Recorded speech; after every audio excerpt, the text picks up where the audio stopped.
হাতিমে কাবা থেকে যে বাইতুল মুকাদ্দাস পর্যন্ত গিয়েছেন এটার নাম হলো ইসরা। আবার বাইতুল মুকাদ্দাস থেকে সপ্তম আসমানে গিয়েছেন, এটা বোরাক দিয়ে যান নাই, বোরাক আর ওখানে যায়নি, ওখানে গিয়েছেন রফ রফ দিয়ে। কি দিয়ে? এটার নাম কি? ওই বাহনের নাম হলো রফ রফ। ওই রফ রফ দিয়ে উপরের দিকে গিয়েছেন, সপ্তম আসমান পর্যন্ত গিয়েছেন, ওইটার নাম হলো মেরাজ। সুবহানাল্লাহ বলেন। এখানে তিনটি, একটি ইসরা, একটা হলো মেরাজ, আরেকটি হলো এরাজ। এরাজ এটা কি?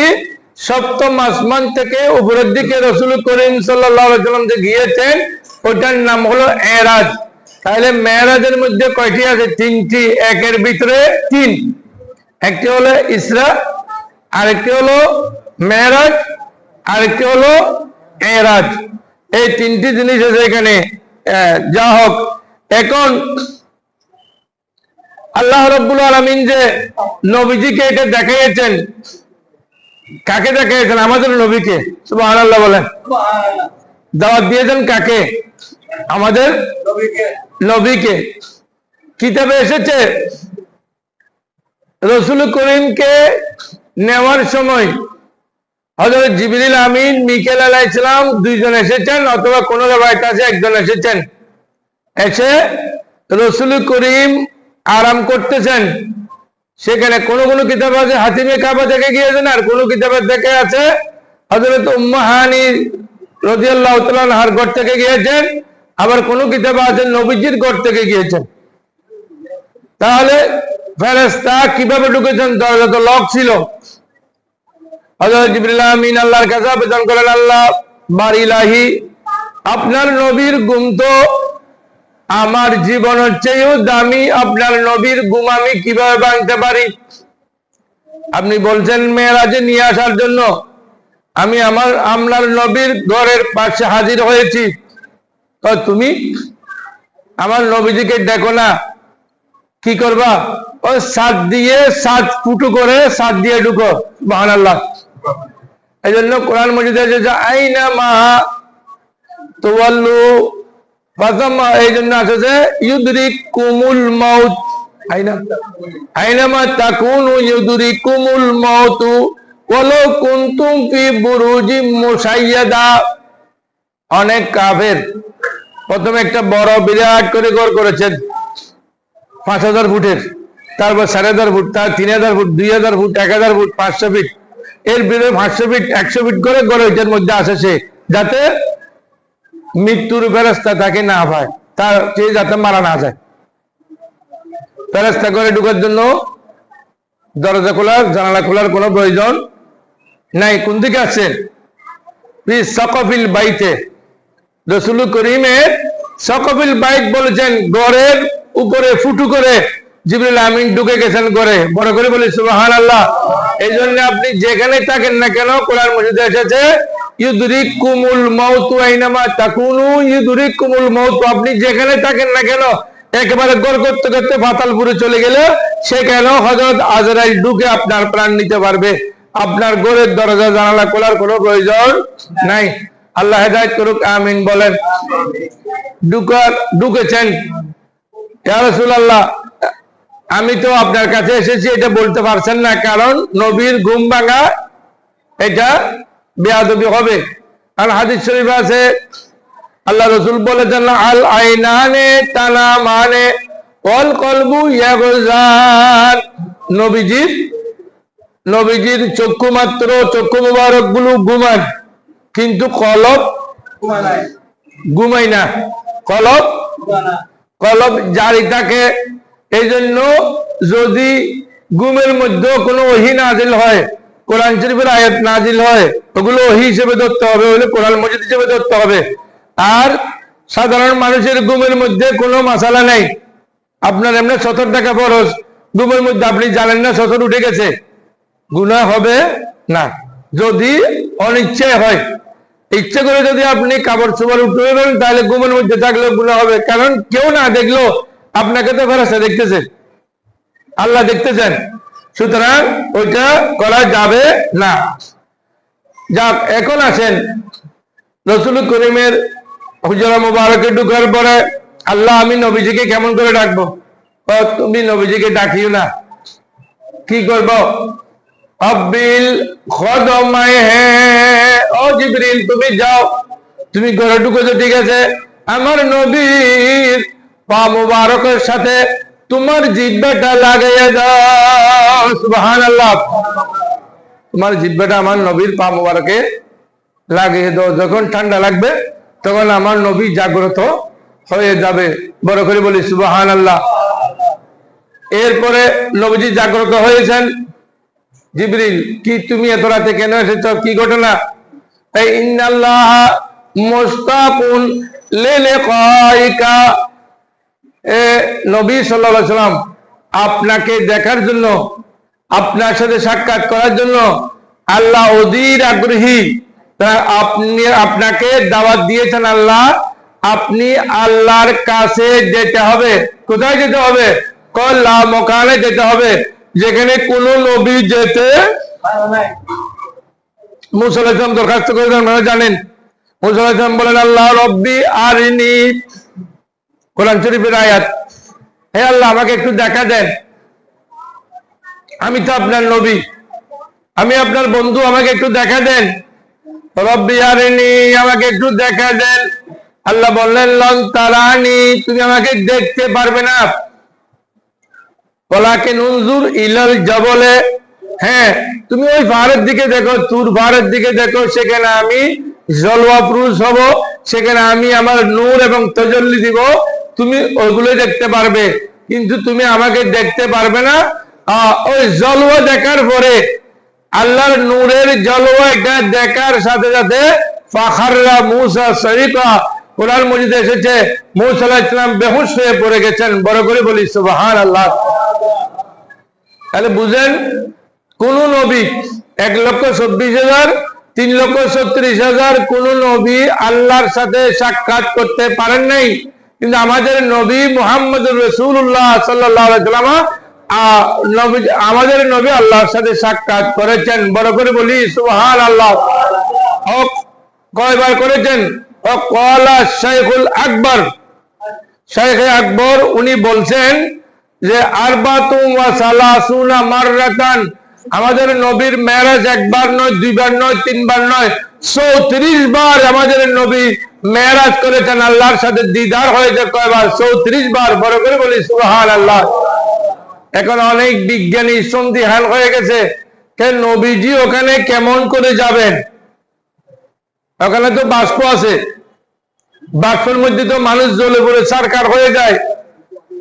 অনেকে সন্দেহ করে, বাষ্প এগুলো নবীজিকে জ্বালাইতে পারেন নাই। মাটির কাম হলো মানুষকে বক্ষণ করা, আগুনের কাম হলো মানুষকে জ্বালিয়ে ফেলা।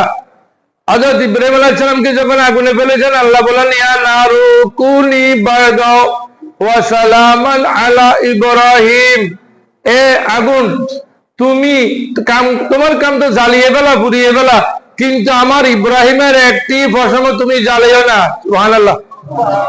ব্যতিক্রম ধর্মী কাজ কে করতে পারে? আল্লাহ করাইতে পারেন। ব্যতিক্রম ধর্মী কাজ আল্লাহ করাইতে পারেন। সুতরাং মাটির কাজ হলো খেয়ে ফেলা। আল্লাহ রাব্বুল আলামিন, আল্লাহ রাসূল বলেছেন, ইন্নাল্লাহা হাররামা আলাল আরদি আন তাকুলা আজসাদাল আমবিয়া, কোন নবীর একটি পশম মাটি বক্ষণ করতে পারবে না।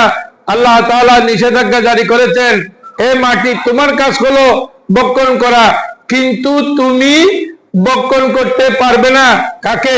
কোন নবীকে। বড় করে বলি সুবহানাল্লাহ। আল্লাহ চাইলে না জ্বালাইয়ে নিতে পারেন।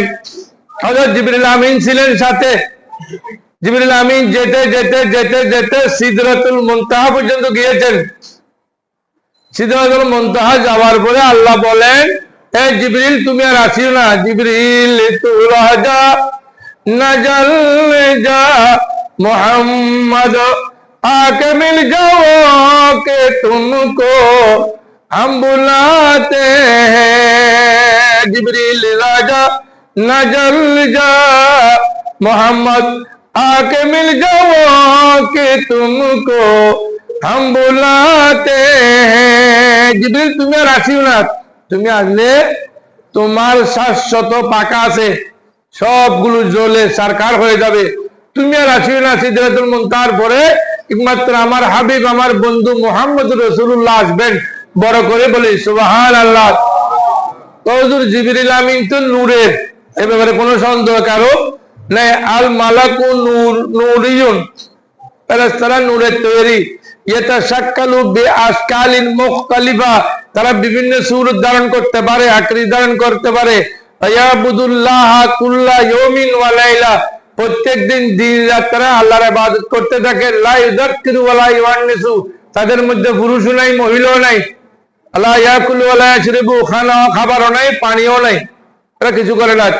তাহলে নূরের তৈরি হযরত জিবরিল আমিন যদি সিদরাতুল মুনতাহার উপরে যেতে না পারে, আমাদের নবী মুহাম্মদ রাসূলুল্লাহ সাল্লাল্লাহু আলাইহি ওয়াসাল্লাম কিভাবে গেলেন? ও কিতাবে লিখতেছে মুহাম্মাদুন বাশারুন লাইসা কাল বাশারে, মুহাম্মাদুন বাশারুন লাইসা কাল বাশারে, ইয়াকুতাতুন হাজারুন লাইসা কাল হাজারে। ইয়াকুত একটা পাথর আছে, ওই পাথরের সাথে কোন পাথরের তুলনা হয় নাই। যেমন আমার নবীও বাশার, ঠিক আছে, কিন্তু এমন বাশার যে বাশারের সাথে কারো কোনো তুলনা হয় না। এই জন্য হযরত জিবরিল আমিন নিজেও বলেছেন আলা মাশারিকাল আরদে ওয়া মাগারিবাহা, জিবরিল আমিন বলেন আমি পৃথিবীর পূর্ব পশ্চিম উত্তর দক্ষিণ প্রান্ত সবগুলো দেখেছি, কিন্তু ফালাম আরা মিসলাকা, হে রাসূল আপনার মতো সারা কায়নাতের মধ্যে পৃথিবীর মধ্যে আর কাউকে দেখি নাই। সুবহানাল্লাহ বলেন। অন্য কিতাবে এসেছে লম তালিদিন নিসাউ, পাবেন কোত্থেকে? নবীর মতো তো কোনো মা বোন আরেকজন সন্তানকে জন্মগ্রহণ করে নাই, জন্মদান করতে পারেন নাই, নবীর মতো তো কেউ নাই। এই জন্য আল্লাহ রাহমাতুল্লাহ আলাইহি বলেন সবসে আওলা ওয়ালা, বলেন না সবসে আওলা ওয়ালা নবী, সবসে বালা ওয়ালা, আসমানো ही पर सब नबी रह गए, अर्श आज़म पे पहुंचा हमारा नबी, अर्श आज़म पे पहुंचा हमारा नबी, सबसे औला।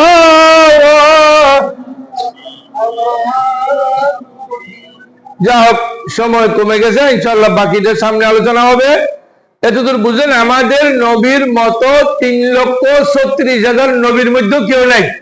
তাহলে মানুষের মধ্যে যদি কেউ আসে বলে এটা হলো বাটপার সিটিং, কি এই মৌলবী নেই, এটা হলো সিটিং, এটা হলো বাটপার, এটা হলো আন্তর্জাতিক ক্ষতি সম্পন্ন শয়তান। নবীর মতো আল্লাহ কাউকে বানাই নাই। আপনি ভাবেন কোত্থেকে? সাধারণ মানুষের সাথে নবীজিকে যারা তুলনা দেয় তাদের ইমানে ফসা লেগেছে, ফসল লেগেছে, তাদের ইমান তসদিদ করা ফরজ। ইমান না থাকলে কিসের দাড়ি, কিসের টুপি, কিসের নামাজ? নামাজের জন্য আপনি ভাড়ান দেন, নবীর জন্য আপনি ভাড়ান দেন না কেন? আপনি কিসের মুসলমান, কিসের মুসলমান হলেন? আপনাকে আল্লাহ বানিয়েছেন শ্রেষ্ঠ নবীর উম্মত, আর আপনি নবীজিকে সাধারণ মানুষের সাথে তুলনা করে আপনি হয়ে যাচ্ছেন একেবারে দামিশ উম্মত। কেন? আরে নয়, আপনি শুধু নবীর নয়, নবীর উম্মতেরও অনেক দাম আছে। কি কোন উম্মত ব্যস্ত ঢুকতে পারবেন না, তা তো কোনো উম্মামুন ক্বাবলা উম্মতি আও কামা ক্বালা আলাইহিস সালাম। নবীর কারণে 3,36,000 বা 1,24,000 কোন নবীর উম্মত ব্যস্ত যেতে পারবেন না, নবীগণ যেতে পারবেন। নবীগণ যাওয়ার পরে কোন নবী কোন উম্মত ব্যস্ত যেতে পারবেন না। প্রথমে আমরা আখিরি জামানার নবীর উম্মত আমরা আগে ব্যস্ত যাব। বড় করে বলি সুবহানাল্লাহ। আল্লাহ যাদেরকে ব্যস্ত করেন তারা আগে ব্যস্ত যাবেন। তাহলে আপনার পজিশন, আপনার দাম আপনি কমান কেন? তাহলে কি মতে দানি আহমুল কি ফারসি কবি বলেছেন যে নিজের দাম নিজে বুঝে না, যে নিজের মূল্যায়ন নিজে বুঝে না, তার মতো বেকুফ আল্লাহর জগতে আরেকজন নাই। সুতরাং বুঝে শুনে কাজ করবেন। আল্লাহ রাব্বুল আলামিন আমাদেরকে মেরাজ শরীফ থেকে